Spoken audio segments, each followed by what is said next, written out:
Kamusta sa lahat? Ako si Tagalog Manhwa Recap at sana ay mag-enjoy kayo sa panonood. Direktang inihagi si Mao Xiao Chuan sa bangin. Naramdaman niyang tila nadudurog ang kanyang mga laman loob at dumura siya ng sariwang dugo. Dumulas siya sa pader ng kuweba at isang malaking mansa ng dugo ang lumitaw sa kanyang likuran. Ngunit nang maalala niya ang kanyang tiyuhin at nakababatang kapatid, kaya niya lang pilit na tiisin ang sakit. Pipakawalan mo na ako, ayokong mamatay.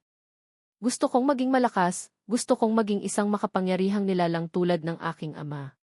Tiniis ni Mao Xiao Chuan ang sakit at pilit na tumayo. Malamig lang siyang tiningnan ni Gu Feiyang.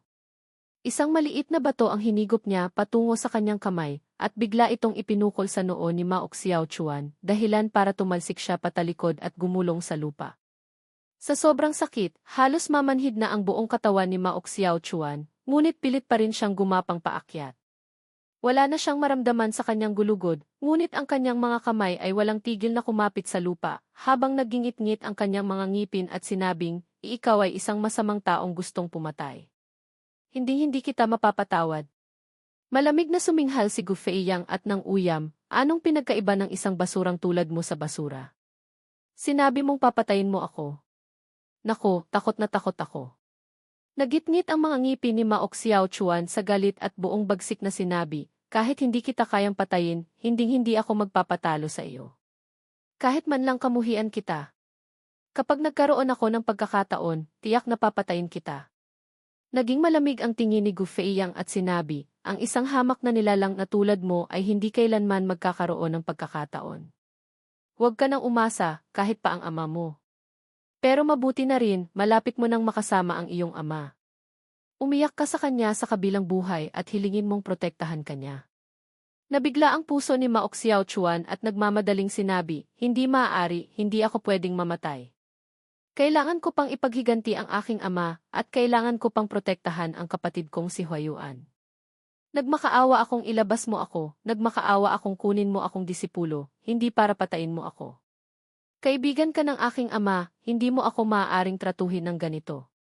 Muling nagpukol si Gu Feiyang ng isa pang bato sa kanyang mukha. Napasigaw siya sa sakit at umikot sa ere. Ngunit hindi pa rin sumuko si Mao Xiao Chuan. Muli siyang bumangon at nag-aapoy sa galit ang kanyang mga mata. "Ano bang gusto mong gawin? Isa kang baliw. Gusto mo akong pahirapan hanggang mamatay, hindi ba?" Malamig na suminghal si Gu Feiyang, "Gusto ko lang ipaalam sa iyo na ang salita ng mahihina ay walang bigat. Wala silang karapatang magdesisyon kahit sa sarili nilang buhay at kamatayan. Katulad ngayon, ang buhay mo ay nasa aking mga kamay." Inilabas niya ang isang maliit na bote ng gamot at sinabi, "Ipahid mo ang gamot na ito sa iyong mga sugat, pagkatapos ay pumasok ka sa kuwebang iyan para sa akin." Nang ihagis ang maliit na bote, nagpakita ng pagtataka ang mga mata ni Mao Xiao Chuan. Nagulat siyang sinabi, "Hindi mo ako papahirapan hanggang mamatay? Kung mamatay ako sa loob ng kuwebang iyan, hindi mo makikita. Magdudulot pa ba iyon sa iyo ng kasiyahan?" Napanganga si Gu Feiyang. Nang tingnan niya ang itsura ni Mao Xiao Chuan, napagtanto niyang naging medyo malupit nga siya. Mapait siyang natawa, pagkatapos ay kumuha siya ng isang insenso at sinabi sa kanya, isang basura na mahilig magsalita ng walang katuturan. "Kapag naubos ang insensong ito at hindi ka pa nakapasok sa kuweba, kahit gumaling man ang mga sugat mo o hindi, ihagis kita sa loob. Isa kang demonyo." Nanginginig ang buong katawan ni Mao Xiao Chuan. Dali-dali niyang kinuha ang bote at ibinuhos ang laman nito. Walang pag-aalinlangang ipinahid niya ito sa kanyang gulugod at sa kanyang mga tuhod. "Ah!" Bigla siyang napasigaw. Pagkatapos ipahid ang gamot, unti-unting bumalik ang pakiramdam sa kanyang mga nabaling buto. Pati ang kanyang mga tuhod ay gumaan at malinaw na bumalik na ito sa dati. Labis na natuwa si Mao Xiao Chuan at bigla siyang tumalon, "Milagrosong gamot. Isa itong milagrosong gamot." Ngunit hindi nagtagal ang kanyang kasiyahan dahil nakita niya ang mapanuksong tingin ni Gu Feiyang at ang insenso na sakto lang na naubos. Lumingon si Mao Xiao Chuan at sinabing habang hawak ang tiyan, "Pwede mo ba akong bigyan ng kaunting pagkain? Wala na akong lakas." Malamig na sumagot si Gu Feiyang, "Wala akong maraming oras para sa isang basurang tulad mo. Pumasok ka na sa kuweba. Tingnan mo kung may mga nakalalasong kabute sa loob para maibsan ang gutom mo." Baka may mga makamandag na ahas at panikirin doon, pwede mo ring hulihin at kainin. Isang tingin ng kawalan ng pag-asa ang mababakas sa mga mata ni Mao Xiaochuan. Malungkot niyang sinabi, sige, pero bigyan mo man lang ako ng isang espada. Kapag nakakita ako ng mga makamandag na ahas, maipagtatanggol ko man lang ang sarili ko. CJ. Mabilis na pumayag si Gu Feiyang. Ikinumpas niya ang kanyang kamay at ilang dosenang bato mula sa malayo ang biglang sumabog. Mahigit 10 sinag ng liwanag ang nagtipon sa kanyang kamay. Nanlaki ang mga mata ni Mao Xiaochuan habang pinapanood ang mga bato na dahan-dahang nabubuo sa mga daliri ng kalaban, unti-unting lumiliit hanggang sa maging isang espada. Ipinuko ni Gu Feiyang ang espada at lumapag ito sa harapan ni Mao Xiaochuan. Itinuro ni Mao Xiaochuan ang espada at sinabi, ito ba ipansamantala mo lang ginawa? Isa lang itong ordinaryong bakal na espada, hindi man lang ito isang mahiwagang sandata. Paano ko ito magagamit para pumatay ng kalaban? Malamig na sinabi ni Gu Feiyang, ang isang basurang tulad mo ay nararapat lamang sa isang basurang espada. Kung magrereklamo ka pa, kahit ang espadang ito ay hindi ko ibibigay sa iyo. Alam ni Mao Xiaochuan na isang baliw ang nasa harapan niya, kaya hindi na siya nagsalita pa. Kinuha niya ang espada at iwinasiwas ito. Napansin niyang hindi ito kasing bigat ng inaasahan niya. Naisip niya sa sarili, hindi kaya tinipid niya ang materyales sa paggawa ng espada? Kung hindi, bakit napakagaan nito? Kung gayon, papasok na ako. Pwede ka bang sumunod para protektahan ako? Tinaasan siya ng kilay ni Gu Feiyang at malamig na sinabi, sa tingin mo. Alam ni Mao Xiaochuan na imposible iyon. Dahan-dahan siyang huminga ng malalim at seryosong sinabi, kung gayon, papasok na ako. Sana ay makalabas ako ng buhay. Kapag nangyari iyon, dapat mo akong turuan ng iyong mga pamamaraan sa pakikipaglaban. Tinitigan niya ng diretsyo si Gu Feiyang nang may dalisay na mga mata, walang bahid ng takot. Bahagyang natigilan si Gu Feiyang, tila naantig sa kanyang kawalang malay, determinasyon at katapangan. Ngunit nanatili siyang walang emosyon. Naisip niya, bagamat ordinaryo ang iyong talento, mayroon kang mga katangian na wala sa maraming tao. Hindi ko alam kung pagpapalain ka ba ng langit. Kung makakalabas ka, dadalhin kita sa tuktok ng mundong ito. Isang pag-uusap ang naalala ni Mao Xiaochuan, gusto kong matutunan ang iyong sining ng espada, ang mga pamamaraan na ginamit mo laban sa matanda. Pakiusap, ituro mo sa akin. Sumagot ang lalaki, hindi na kailangan. Ang mga pamamaraan na iyon ay ako lang ang nakaisip. Maaaring hindi ito angkop para sa iyo. Sa iyong mga ugat, dumadaloy ang dugo ng angkanang mo mula sa lungsod ng itim na bakal. Ang banal na sining ng walang hanggang kadalisayan ay mas angkop sa iyo. Pero, mas makapangyarihan pa rin ang iyong sining ng espada, kaysa sa banal na sining ng walang hanggang kadalisayan. Hangal. Sa mundong ito, walang pinakamakapangyarihang sining ng espada, mayroon lamang mas makapangyarihan. Bumalik sa kasalukuyan si Mao Xiaochuan mula sa kanyang mga alaala. Isang dalisay ng ngiti ang sumilay sa kanyang mga labi, isang pasasalamat na nagmumula sa kanyang puso. Salamat, guro, bulong niya sa sarili. Ang daan patungo sa tuktok, susundan kita, hindi hihinto kailanman. Ang kadalisayan ay nagliliwanag sa buwan, sigaw ni Mao Xiaochuan.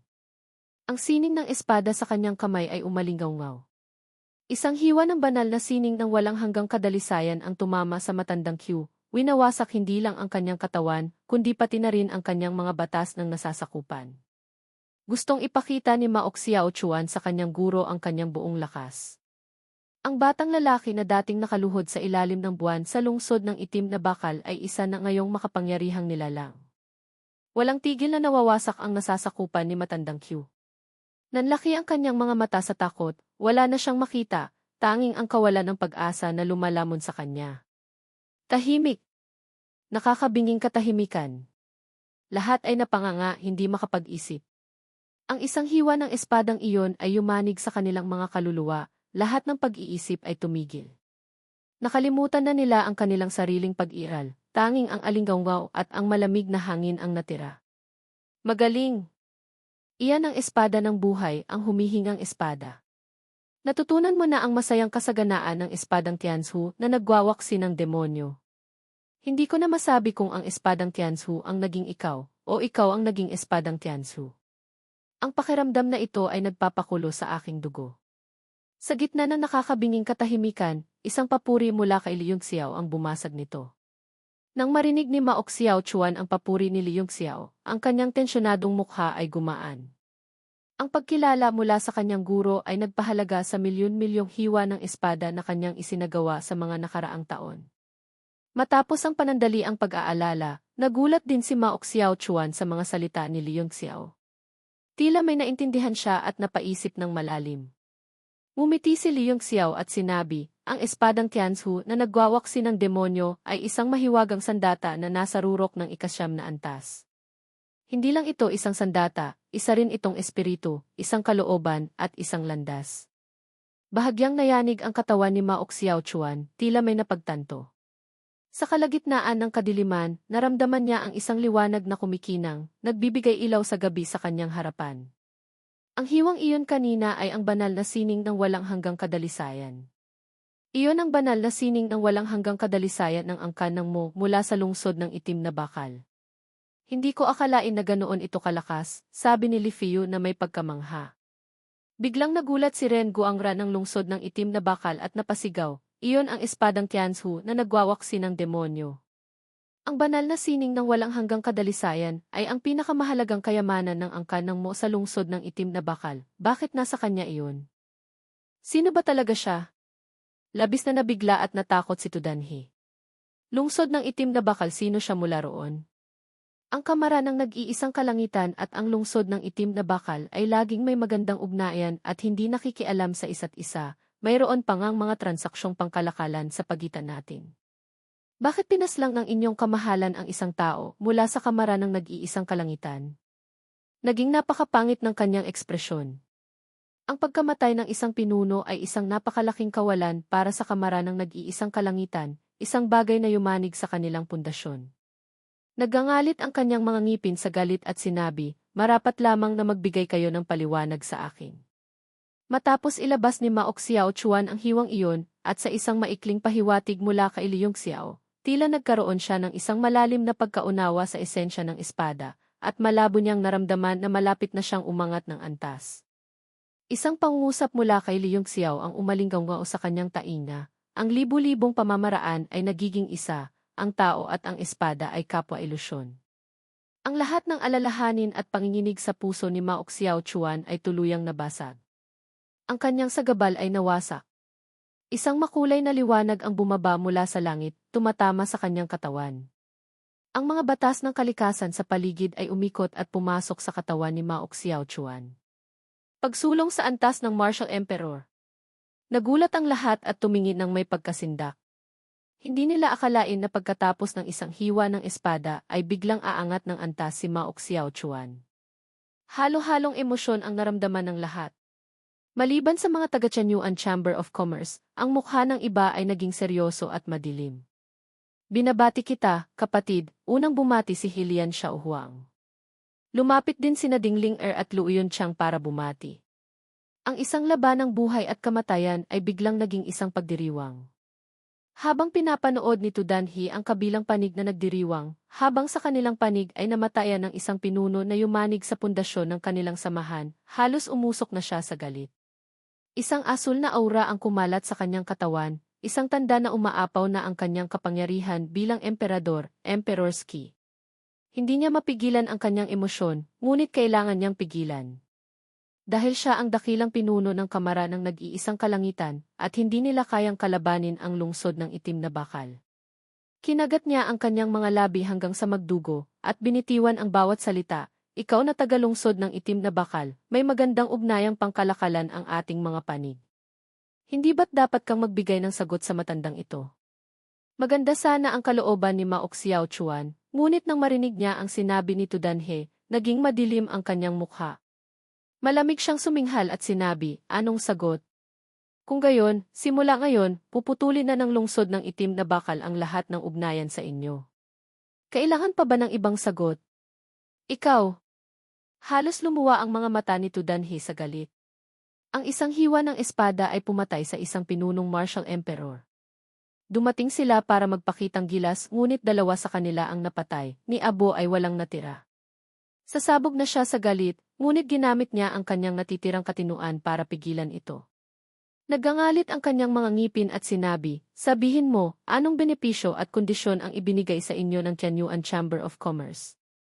Doblehin iyon ng kamara ng nag-iisang kalangitan, basta't huwag ka lang makialam sa mga pangyayari ngayon." Walang pakialam na sinabi ni Mao Xiaochuan, wala namang benepisyo. Maliban na lang kung ituturing mong benepisyo ang paggamit sa ulo ng isang pinuno mula sa kamara ng nag-iisang kalangitan para sa aking pagsasanay sa espada. Gusto mong doblehin ang kondisyon? Kung gayon, maglabas ka pa ng 2 pinuno rito para pugutan ko ng ulo. Baka sakaling magkaroon ako ng interes na makipagtulungan sa inyo. Huy! Dumura ng dugo si Tudanhe dahil sa matinding galit. Ang kanyang kapangyarihan ay sumabog. Kaya niyang magtiis, ngunit hindi ang ganitong kahihiyan. Ito ay isang matinding probokasyon. Kung magtitiis pa siya, para na rin siyang isang duwag na pagong. Kahit pa magalit ang lungsod ng itim na bakal, kahit pa magsimula ng isang malawakang digmaan, hindi siya magsisisi. Nang makitang handa ng sumugod si Tudanhe, nataranta sina Mao Xiaochuan at Hilian Xiaohuang. Mabilis silang pumosisyon sa kaliwat kanan ni Liu Xiao para protektahan siya. May malinaw na determinasyon sa kanilang mga mukha, handang mamatay at hindi urong kahit isang hakbang. Pinunong Tu, bakit ka nagagalit ng ganyan sa isang nakababata? Hindi ba't hanggang kamatayan na lang ito? Isang walang emosyong boses ang umalingaw-ngaw mula sa himpapawid, nagbibigay ng pakiramdam ng katamaran at lamig na yelo, walang bahid ng buhay. Tumigil ka na sa pagpapanggap at lumabas ka para mag-usap tayo. Galit na galit si Tudanhe at gustong maglabas ng sama ng loob, kaya't nagpakawala siya ng isang malakas na atake. Lumabas ang isang tao mula sa kawalan at nagpakawala rin ng isang atake. Nagbanggaan ang 2 kapangyarihan at isang malakas na tunog ang umalingaw-ngaw sa kalangitan. "Zhang Chong, ikaw pala," gulat na sigaw ni Tudanhe. Hindi kaya nakipag-alyansa na ang Golden Manigang sa Tianyuan Chamber of Commerce? Ngumiti si Zhang Chong at sinabi, "Pare-pareho lang tayong mga negosyante, Pinunong Tu. Bakit ka nagsasabi ng ganyang kahangalan? Sa mundong ito, walang permanenteng kaaway, tanging permanenteng interes lamang." Lintik. Nag-apoy ang mga mata ni Tudanhe sa galit at sumigaw, "Gusto kong makita kung anong interes ang mayroon ang Golden Manigang sa Tianyuan Chamber of Commerce na handa pa kayong makipagdigmaan sa amin sa kamara ng nag-iisang kalangitan." Pinalakas pa niya ang kanyang kapangyarihan bilang emperador, naggangalit ang kanyang mga ngipin habang inilalabas ang 200% ng kanyang lakas. Kahit pa masira ang buong lungsod ng Songyueyang, hindi siya magsisisi. Ahem, isang buntong hininga ang muling narinig. "Isama mo pa ang aking 4 extremist sect, hindi ko alam kung sapat na ba iyon para labanan ang iyong kamara ng nag-iisang kalangitan." Sa gitna ng malakas na buhawi, may isang taong direktang pumunit sa kalawakan, pilit na binubuksan ang isang siwang. Isang mataas na tor na may sinaunang disenyo ang bumagsak. Sa bungad ng tor, isang malakas na puwersa ang humigop sa mga atake ni Tudanhe at Zhang Chong papasok sa loob nito. Biglang nanliit ang mga mata ni Liu Xiao. Nang tingnan niya ang mataas na tor, nayanig ang kanyang buong katawan. Narinig na niya ang tungkol sa Heaven Suppressing Tower ng Alliance of Commerce, ngunit ito ang unang pagkakataon na nakita niya ito. Sa kuta ng Myriad Treasures Tower sa malayo, nagbago ang ekspresyon ng lahat. Tiningnan ni Kibo ang mataas na tor, at ang kanyang mga mata ay puno ng komplikadong emosyon at takot. Sinabi niya, ang mga alalahanin ni Pinunong Xuan ay nagkatotoo nga. Ang kamara ng nag-iisang kalangitan ay uwing walang dala sa pagkakataong ito. Nagpakita rin ng pagkagulat si Di Shenghua at sinabi, ang bisepunong sektor ng 4 Extreme Sect, na laging may hawak ng pinakamahalagang kayamanan na Heaven Suppressing Tower, hindi kaya siya rin ay lumabas na. Bulong ni Kibo, ang Heaven Suppressing Tower ay isang bagay na nagmula pa sa sinaunang panahon. Sinasabing isa itong replika ng isang supergrade na mahiwagang sandata. Bagamat replika lang ito, halos nasa rurok na ito ng 9 na antas. Ang mas nakakatakot ay kayang ilabas ni Luiying ang 7 hanggang 8 bahagi ng kapangyarihan nito. Isa na siyang pinakamataas na antas na nilalang sa Alliance of Commerce. Ano ba ang ginamit ng Tianyuan Chamber of Commerce para maimbitahan si Luiying na suportahan sila? Pinunong Xuan, ano sa tingin mo? Walang pakialam na sinabi ni Xuan Yutang, sa tingin ko, mayroon tayong kulang na mahalagang impormasyon, at ang impormasyong ito ay alam ng Golden Money Gang at ng Four Extremist Sect. Iyon ang dahilan kung bakit sila lumabas sa kritikal na sandaling ito. Kung hindi, sa kasalukuyang lakas ng Tianyuan Chamber of Commerce, hindi nila kayang makuha ang atensyon ng dalawang pamilyang ito. It said, may punto ka. Anong impormasyon kaya ang kulang sa atin, napaisip si Kibo. Bigla siyang nagulat at sinabi, sa tingin mo kaya ipinangako ng Tianyuan Chamber of Commerce ang isang alyansa sa kanila, kaya sila nakakuha ng malakas na suporta. Natigilan si Xuan Yutang at seryosong sinabi, base sa pagkakaalam ko kay Ding Ling hindi niya gagawin iyon. Maliban na lang kung ideya ito ni Liu Xiao. Tutal, kapag ang isang babae ay nakatagpo ng isang lalaking gusto niya, normal lang na ibigay niya ang lahat. Ang ibig sabihin ni Pinunong Xuan, ang kasalukuyang maihawak ng kapangyarihan sa Tianyuan Chamber of Commerce ay si Liu Xiao. Naglakad-lakad si Di Shenghua at sinabi, may posibilidad nga. Kung makakahanap tayo ng paraan para kontrolin si Liu Xiao, hindi ba't para na rin nating isinama ang Tianyuan Chamber of Commerce sa Myriad Treasures Tower para kontrolin natin? Si Liu Xiao ay isang hamak na taga-timog na rehiyon lamang, hindi pa siya nakakakita ng malawak na mundo.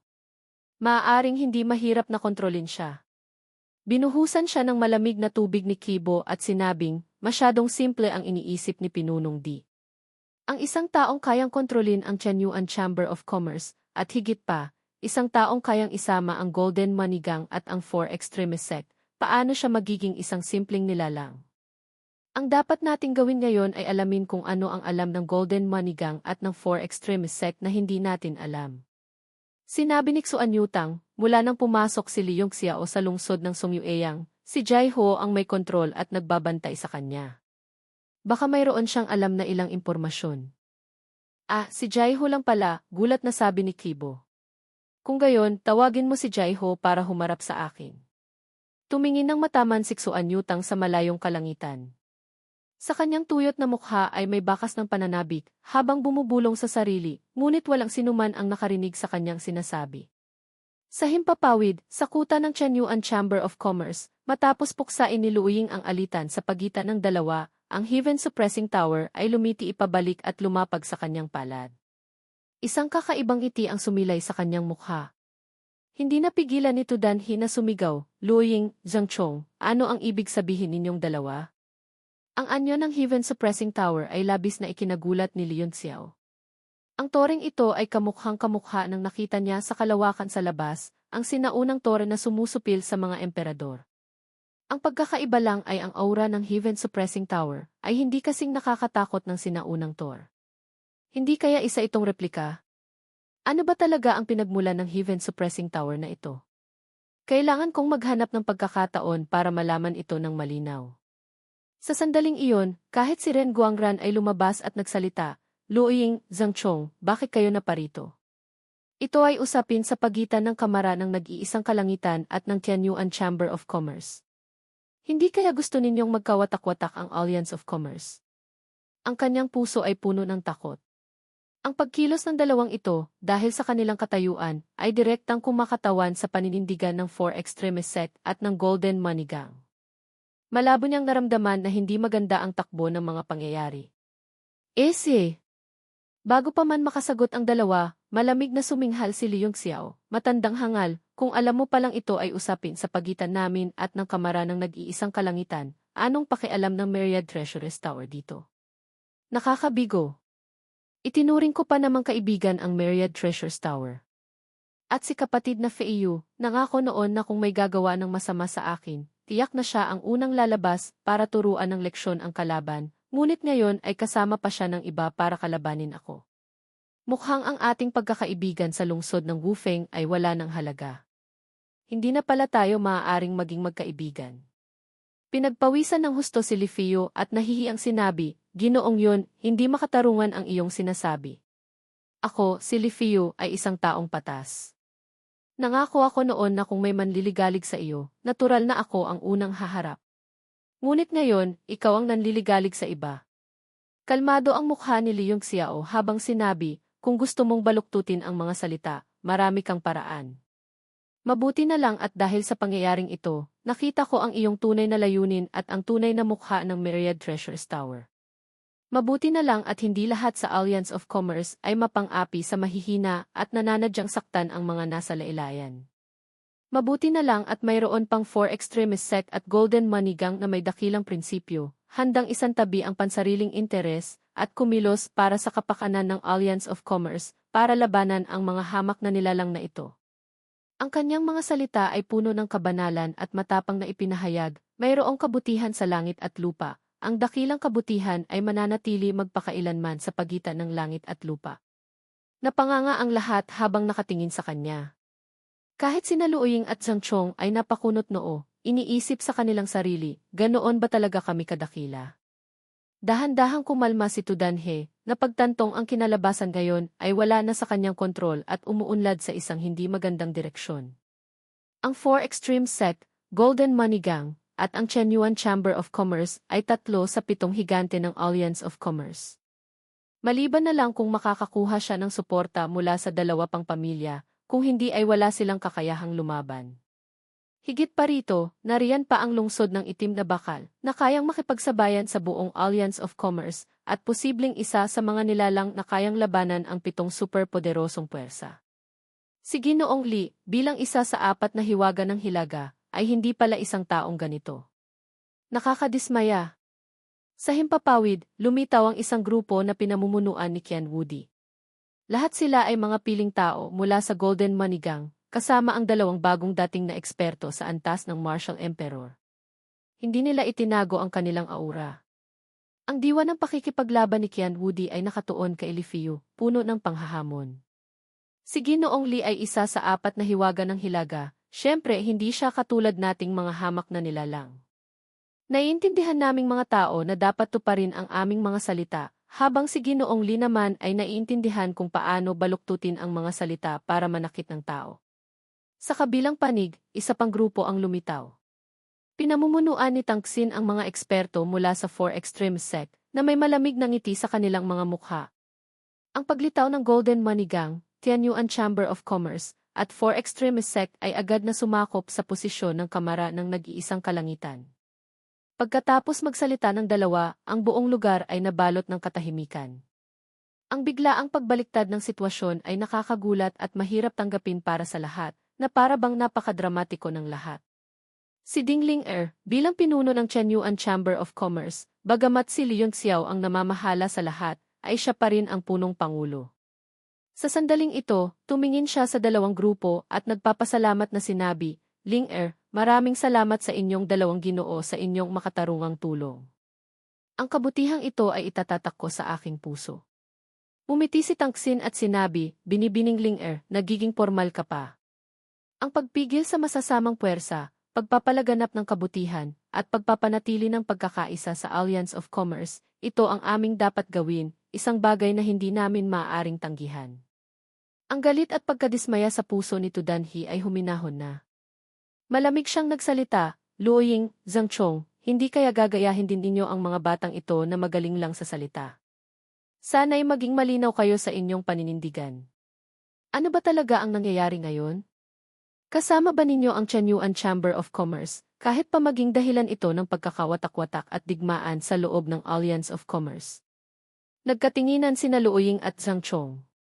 Hindi sila basta-basta makapagsalita tungkol sa ganitong bagay na kumakatawan sa kanilang paninindigan.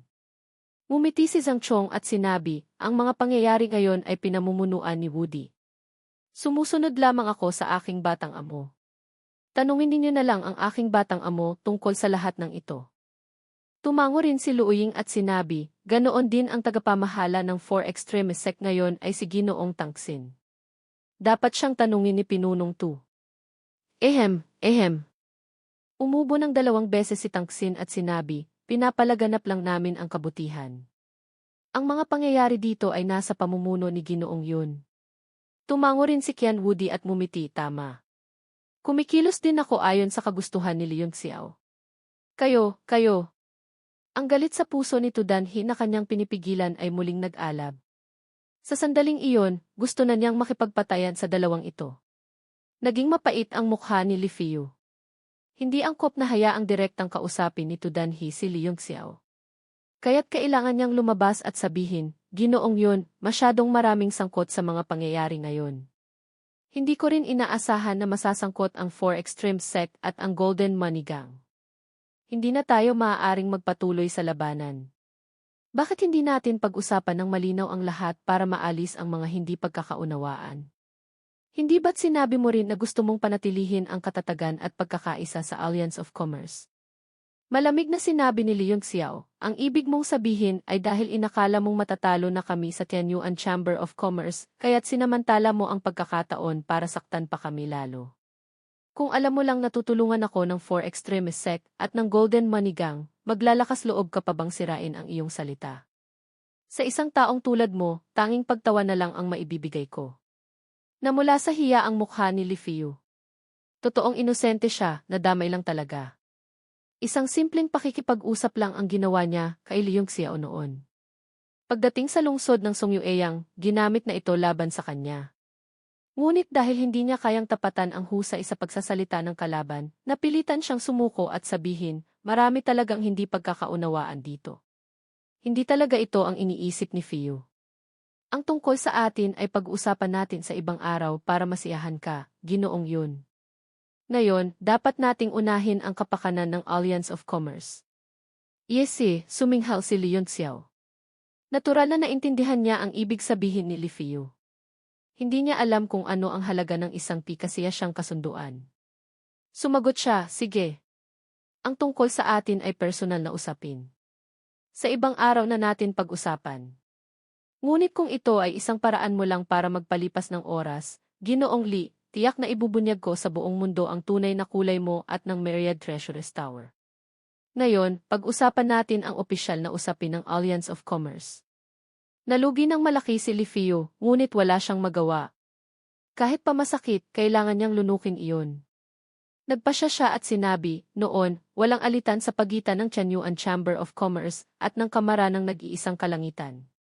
Dahil lamang sa ilang hindi pagkakaunawaan, lumala ang maliliit na hidwaan, kaya't humantong tayo sa sitwasyong ito. Sa aking hamak na opinyon, bakit hindi natin kalimutan ang lahat ng nakaraan, itigil ang labanan, at hintayin ang martial arts tournament sa ilang araw para doon magpasya kung sino ang mas magaling? Ano sa tingin ninyo, sabi ni Leung Xiao. Ang Tianyuan Chamber of Commerce ay hindi kailanman natakot. Wala akong tutol sa ideyang iyan. Ang hindi ko lang alam ay kung papayag ba ang punot dulo ng gulo na ito, ang Kamara ng Nag-iisang Kalangitan. Galit na sinabi ni Tu Danhe, masyadong mapang-api ang Tianyuan Chamber of Commerce. At nangangahas pa kayong sabihin na kami ang punot dulo ng gulo. Isang pinuno mula sa Kamara ng Nag-iisang Kalangitan ang namatay dito. Hindi maaaring palampasin ang bagay na ito. Dapat kayong managot sa akin. Biglang nagsalita si Luoying, pinunong Tu, sa tingin ko, ganito na lang. Kung tayong mga matatanda na ang kikilos, masyadong malaki ang magiging epekto. Bakit hindi natin hayaan ang mga nakababata na maglaban? Paagahin na lang natin ang martial arts tournament para ayusin ang alitan ng dalawang panig. Ano sa tingin ninyo? Paagahin ang martial arts tournament? Nanliit ang mga mata ng lahat. Ngunit matapos ang ilang sandali ng pag-iisip, napagtanto nilang posible ang paraang ito. Nagpatuloy si Luoying, tutal, ang tournament ay para sa martial arts at alchemy. Bakit hindi na lang kung sinong matalo ay tatanggapin ang pagkatalo? Sa martial arts tournament sa susunod na mga araw, ang matalo ay ituturing na talunan. Ganoon ang patas. Ano sa tingin ninyo? Yit said, may punto si kapatid na Luo. Sumasang-ayon ako, nagpahayag din si Zhang Chong ng kanyang saloobin na may kaunting ngiti sa kanyang mukha. Sa wakas, gumaan ang ekspresyon ni Tu Danhe. Mahina niyang sinabi, kung lahat ay sumasang-ayon, natural na hindi tututol ang Kamara ng Nag-iisang Kalangitan. Kung matalo ang Kamara ng Nag-iisang Kalangitan, agad akong aalis. Hindi na babanggitin ang pagkamatay ni Pinunong Q. Ngunit kung matalo ang Tianyuan Chamber of Commerce, ano ang mangyayari? Tumingin siya kay Dingling tutal, si Mao Xiao Chuan ang pumatay kay Pinunong Q. At si Mao Xiao Chuan ay tagalungsod ng itim na bakal. Kahit pa isuko si Mao Xiao Chuan, hindi niya ito magagalaw. Iyon ang isang masakit sa ulong problema. Ngumiti si Leung Xiao, madali lang iyan. Naintindihan niya ang alalahanin ni Tu Danhe. Itinuro niya si Mao Xiao Chuan at sinabi, kung kami ang matalo, pupugutan ko ng ulo ang salarin na pumatay kay Pinunong Q at ibibigay ko sa inyo ang kanyang ulo. Para hindi na matakot ang kamara ng nag-iisang kalangitan sa paghihiganti ng lungsod ng itim na bakal. Ang masamang taong ito, dapat kaming mga taga-amin ang gumawa niyan. Naging madilim ang mukha ni Mao Xiao Chuan. Nahihiya niyang sinabi, Ginoong yun, ganoon mo na lang ba ako ibebenta? Kung matalo talaga tayo, hindi ba't ako? Umiti si Hilian Xiaohuang at sinabi, ano ang inaalala mo? Hindi mo ba alam na mas mahirap isipin na matalo si Ginoong yun kaysa pugutan ka ng ulo? Nahihiyang sinabi ni Mao Xiao Chuan, tama nga iyon, pero kakaiba ang pakiramdam. Bakit hindi na lang ang ulo mo ang ipusta? Nakatanggap ka na ng biyaya, nagyayabang ka pa, sabi ni Hilian Xiaohuang. Ilang kusing lang ang halaga ng ulo mo. Ang maging pusta para kay Ginoong yun ay isang malaking karangalan. Dapat kang maging masaya ngayon, bakit ka nagpapanggap na agrabyado? Ang usapan ng dalawa ay nagpatahimik sa lahat. Ngunit sa pandinig ng mga taga-kamara ng nag-iisang kalangitan, ito ay napakaseryoso. Malamig na sinabi ni Tudanhe, sige. Ang salita ng isang Ginoo ay hindi mababawi. Ang mga pinuno ng Alliance of Commerce ay narito. Kung matalo, hindi dapat tumakas sa usapan. Ang laban na ito, ikaw ang lalaban. Maaari ka lamang manalo, hindi matalo. Nang banggitin ni Tudanhe ang pangalan, isang babaeng anino sa likuran niya ang lumabas. Naramdaman ng lahat ang pagyanig sa kanilang mga puso. Halos lahat ng tingin ay napunta sa babaeng nakasuot ng berdeng damit, lalo na si Li Fiu, na naging seryoso ang mukha.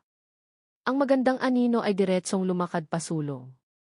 Bagamat si Lei Ang Yui ay hindi kasing ganda ni na Shui Luoyan at Ding Ling mayroon siyang kaakit-akit na anyo. Ang kanyang mukha ay parang bulaklak ng peach, ngunit ang malamig na aura na nagmumula sa kanya ay nagpaparamdam sa mga tao na hindi sila dapat magkaroon ng masamang balak. Tumingin si Tudanhe sa Chenyuan Chamber of Commerce at malamig na sinabi, dahil pinaaga na ang martial arts tournament, sino ang ipapadala ninyo? Si Dingling Bao. Bago pa man siya matapos magsalita, itinuro na ni Li Ang Yui ang kanyang daliri pasulong, nakaturo sa mukha ni Li Yongxiao. Ikaw. Gusto kitang hamunin. Agad na nakabawi si Tudanhe at malamig na sumigaw, Yui, huwag kang padalos-dalos.